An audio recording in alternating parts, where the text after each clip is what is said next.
there. Deal with it. I'm pausing it and showing you again, because I care.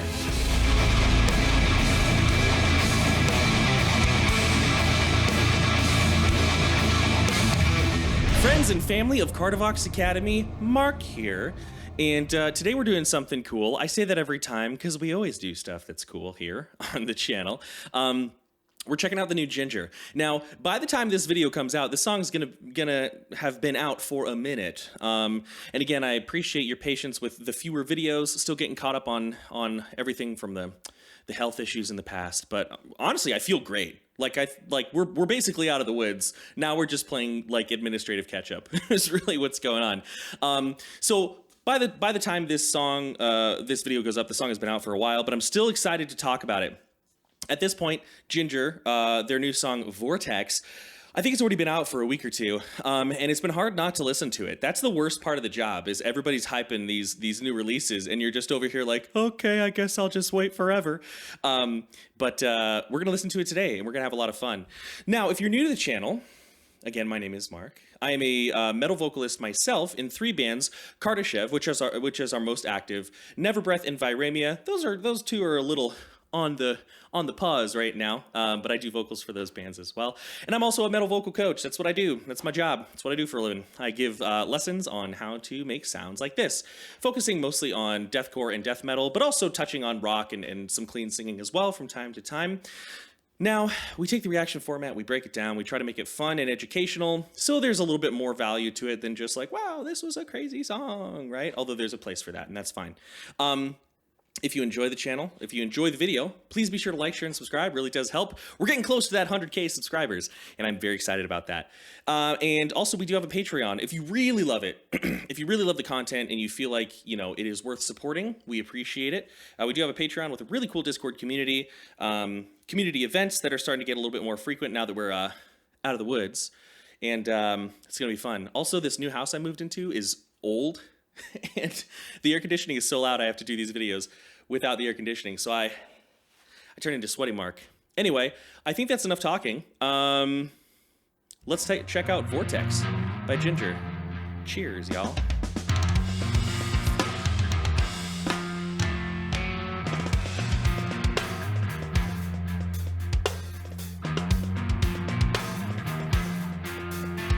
Like a lunatic, frantic. The man in the room looks so dramatic, with a latitude on his right foot. The spiral traffic feels too dramatic. Too dramatic. Quiet. The man is wandering around. Where's the way out he never found? And inside, there's a moment of land. It's rolling and robbing the podcast.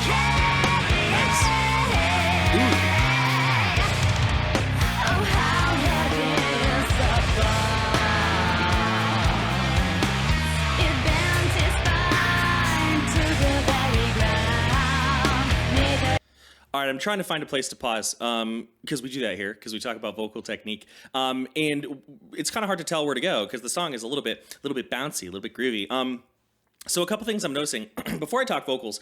First and foremost, if you know what kind of guitar, maybe this is where Tank the Tech could help me out. If you know what kind of guitar their guitarist is using, let me know. I'm not a guitarist, I don't play, but it is beautiful. Like, the body of that guitar it's a work of art. I don't know anything about guitar, but if anybody, Tank, somebody else can help me out, put it in the comments below.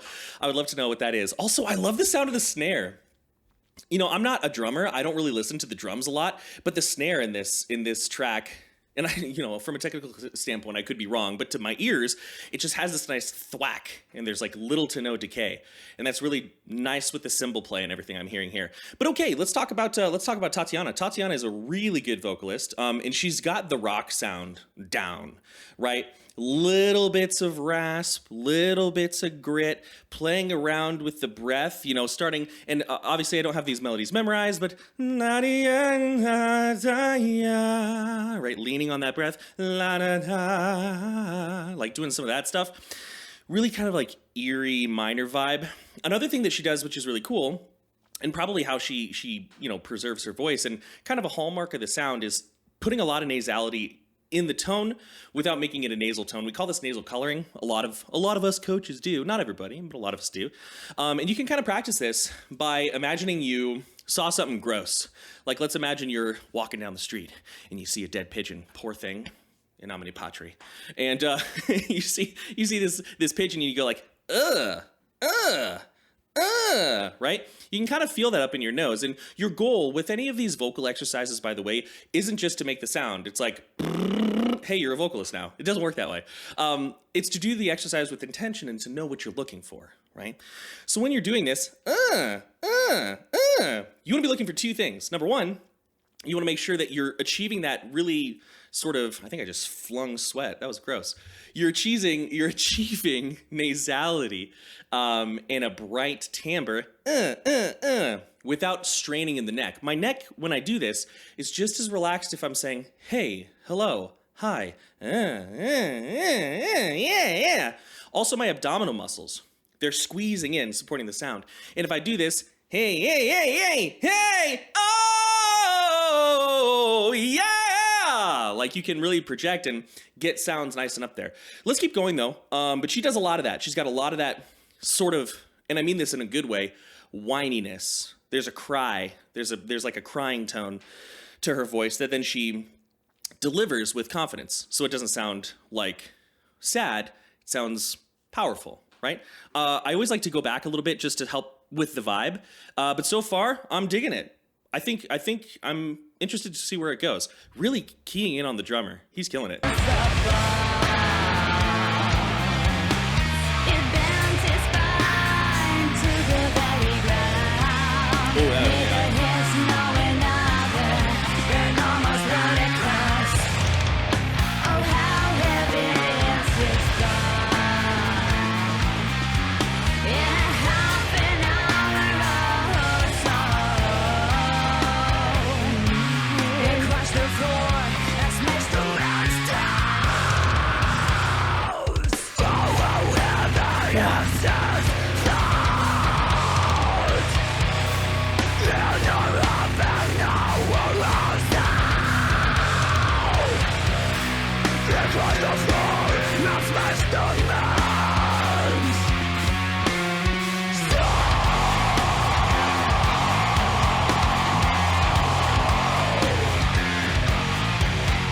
All right, let's stop there because there's a moment in her screaming. So, before I did this video, a couple people were telling me, they're like, yo, it sounds like she's using a really low fry. And I remember in my last video that I did for Pisces, that's the last Jinjer song I did, I think. I was like, I think she's going a lot, like, pretty false chord here. Listening to this, I definitely hear where it has that fry vibe. However, to prepare for this video, I did go back and watch a lot of her like in studio videos, and it's a lot of false chord stuff. Now, I want to talk about the mindset that we have when we ask the question, is this vocalist false chord or fry? It is it's kind of a paradox in a way. It's not really a paradox, but it's kind of like a double-edged sword. It's like it's valuable because it is important if you're going to do both styles to know what the difference is, what the two styles feel like, what they sound like. But at the same time, sometimes I feel like it limits people because they'll be like, I want to do a cover of this song. Should I do it false chord or is this vocalist false chord or fry? And if you want to like perfectly replicate them, that's a great question to ask. If you just want to do the song, do it however you want. Like, do it however you want, right? Anyways, but let's talk about the sound. So in a lot of her studio videos, and I'll link them down below if you want to watch them for yourself and give me your thoughts, because I'd be very interested to hear them. There's a lot of like it has that sort of sound. And the thing about it is, once you get your basic false chord grunt down, right? That's like your foundational 101. If you're just learning false chord, that's a really great place to start. Oh, yay! Right? If we take that sound and then we just narrow the airflow very slightly, and we're going to listen to more because I'm assuming she's going to do more screaming in the video. Sorry, I'm a little burpy. But if we take this, like let me kind of show you, right? So I have this. That's my airflow behind it, roughly, right? Now, what if I made my airflow this? Yo, way, you can already hear it sounds like a scream without actually being a scream, right? Now, I want to make very clear the tightness that you're hearing, because you are hearing constriction, and I know in the vocal world that's a bad word, right? For good reason. But the fact of the matter is, I am constricting my airway a little bit, 100% true. And that's why these are athletic activities that you need to warm up into and work into and not just jump into if you're, not kind of just naturally talented at it. Because let's be real, some people are. I was not one of them. I was really bad for like 2 or 3 years. And it's okay. It's okay if that's where you are in your journey. You have room to grow. Growth. Progress, not perfection. But if I take my false chord grunt, and I switch the breathing with, no, get inside, no, like a, we get those sounds. And it sounds like I'm doing something crazy. I'm really not. I just have a little bit of constriction at the top, at the very top of my laryngeal funnel, right? Let's keep going because I'm interested to hear where she moves.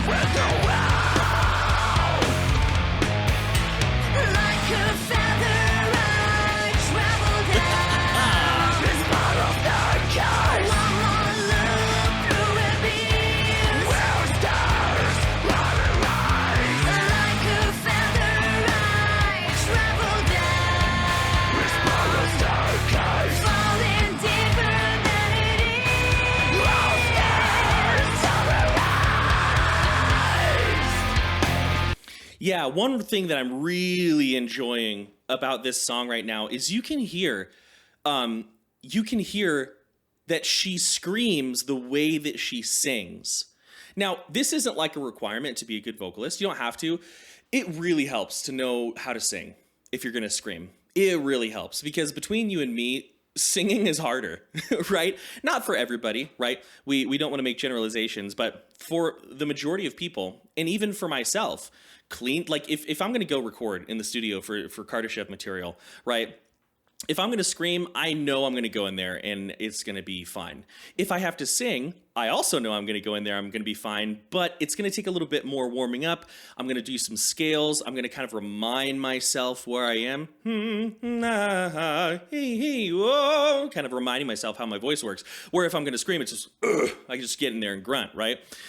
Now, back to my point, she's doing a lot of the same stuff she sings when she's articulating her screaming. And this is really important if we sort of boil this down to what it means fundamentally, right? So her singing, we already talked about it. It's very relaxed, although she is utilizing athletic pressure in her abdominal muscles and a little bit of resistance in the vocal folds around the glottis to get those like sort of gritty belted tones, right? Overall, the places of her body that need to be relaxed are relaxed, right?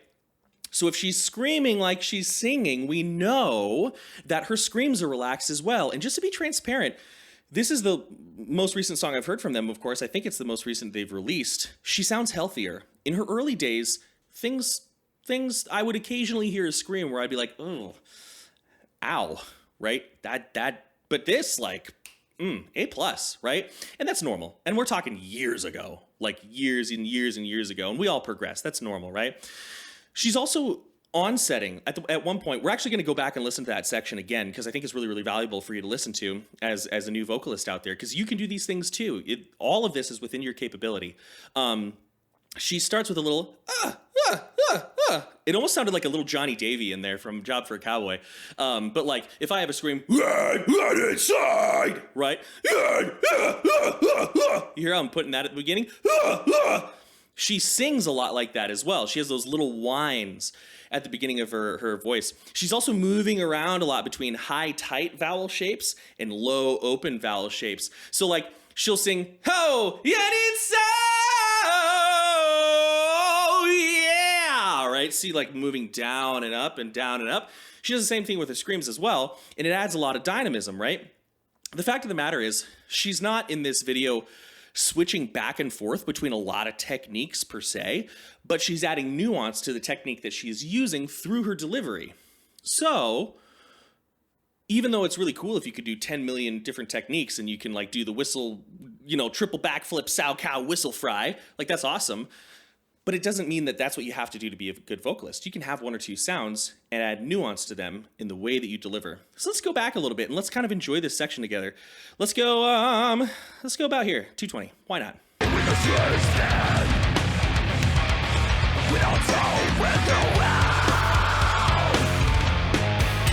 Like a feather, I travel down this part of the cage. One more look through a beam where stars rise. Like a feather, I travel down this part of the cage. Falling deeper than it is. Lost stars rise. Yes. Through rapids and storms, I came like water and like when I go. Through rapids and storms, I came like water and like when I go.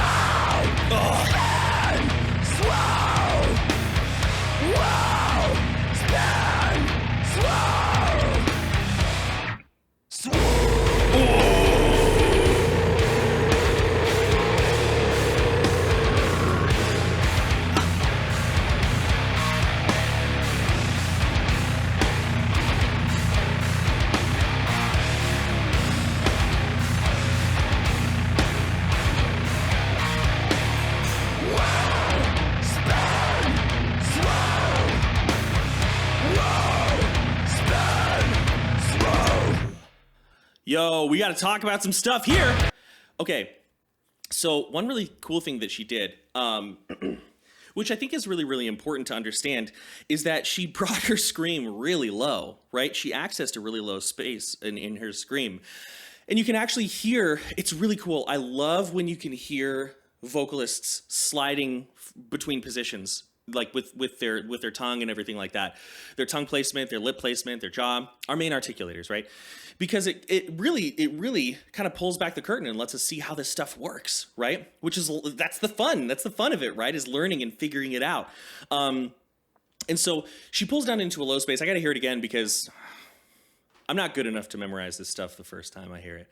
Some people do though. Like I'll never understand those YouTubers who they hear a song and 3 minutes later they're just like, and I know a lot of people it's like, well, they fake it, but like I've hung out with them live and they just do it. And I'm like, how are you so good?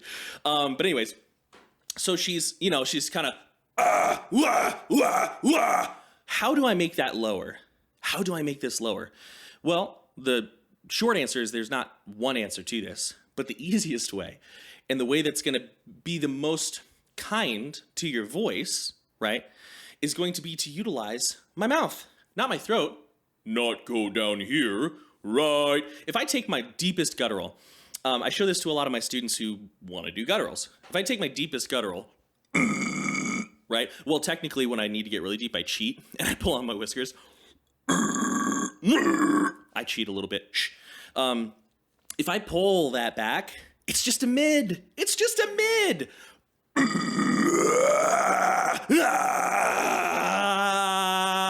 It's just a mid, right? Think about it this way. I got a little glass vial. I think I talked about this in the Lorna Shore video. I got a little glass vial. I blow across it. I got a big old gallon jug, right? It's the space. Resonant space is what we want to access while we're doing this stuff. Keeps our voice safe, keeps us sounding good. Think about that when you hear her and listen to the different levels of nuance. She's actually also going back and forth between using a little true chord phonation, which is this, A, and then turning it off, right? Very cool stuff. Let's go to like here and watch this trash monster evolve.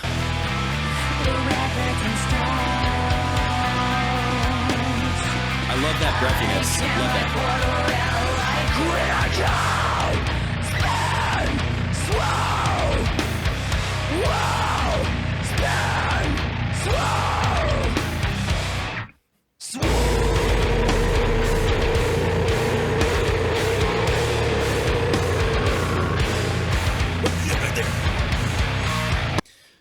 Deal with it. I'm pausing it and showing you again because I care.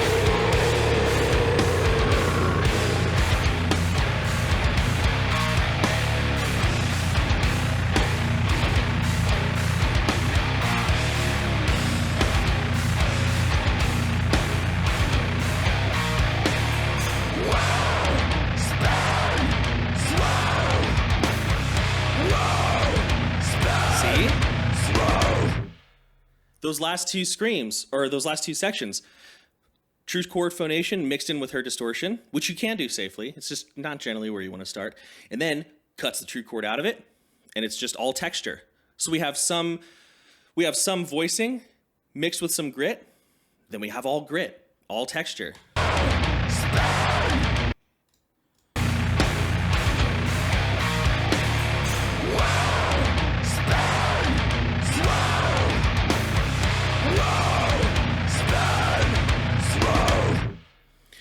Now, admittedly, you know, there are multiple vocal layers going on, so it's possible they just cut out some of the layers to let the textured vocals just be there.